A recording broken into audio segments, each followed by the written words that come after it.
বিসমিল্লাহিররহমানিররহিম। প্রিয় দেশবাসী ভাই ও বোনেরা, আসসালামু আলাইকুম। সি সি হাসিনা, লজ্জায় বাঁচি না। জি হ্যাঁ প্রিয় হাসিনা, তুমি হয়তো ভারত থেকে দেখতে পাচ্ছ তোমার দুইজন পাপের সঙ্গী দাড়ি গোঁফ কাটার পরেও আজ ধরা পড়েছে এবং তাদের কি পরিণতি হতে চলেছে। তাদেরকে আজ কোমরে দড়ি পরিয়ে, মাথায় হেলমেট পরিয়ে একটি দাগি চোরের মতো আদালতে হাজির করা হয়েছে। শত শত জনতা জুতা, ঝাড়ু এবং ডিং নিক্ষেপ করে তাদেরকে স্বাগত জানাচ্ছে। বাংলাদেশের মানুষ সেই দিনটির দেখার অপেক্ষায়, যেদিন হাসিনাকে গলায় হাত এবং কোমরে দড়ি পরিয়ে বাংলাদেশের আদালতে হাজির করা হবে এবং বাংলাদেশের কোনো একটি চৌরাস্তার মোড়ে উল্টা করে ঝুলিয়ে ফাঁসি দেওয়া হবে।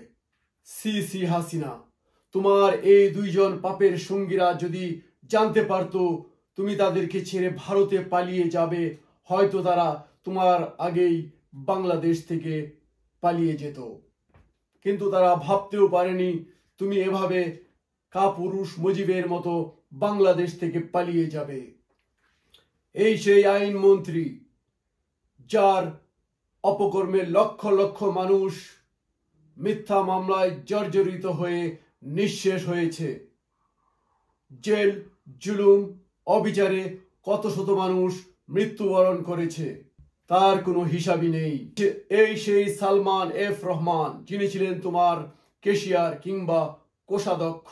শেয়ার বাজারে সব হারিয়ে কত শত মানুষ আত্মহত্যা করেছে, কত মানুষ সব হারিয়ে পথের ফকির হয়ে গেছে, তার কোনো হিসাবই নেই।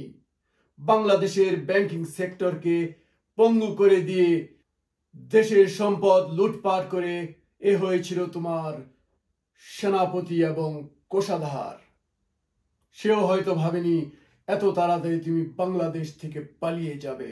তোমার এই পাপের ভাগীদারেরা ভেবেছিল হাসিনার পর রেহানা, রেহানার পর পুতুল, পুতুলের পর পুতুলের ছেলেমেয়েরা যুগের পর যুগ বাংলাদেশ শাসন করে যাবে, আর তারা সেই সাথে বাংলাদেশকে লুটপাট করে যাবে। যাই হোক, দাড়ি গোঁফ কেটেও তাদের রক্ষা হয়নি। এখন দেখার পালা বাংলাদেশের আদালতে তাদের কি বিচার হয়। আমার ব্যক্তিগত মতামত, তাদেরকে কয়েক লক্ষ বছর জেল দিলেও কম হয়ে যাবে।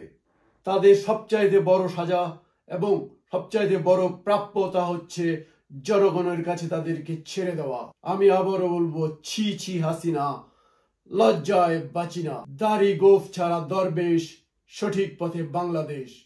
বাংলাদেশের শান্তি কামনায় জয় বাংলাদেশ। বাংলাদেশ জিন্দাবাদ।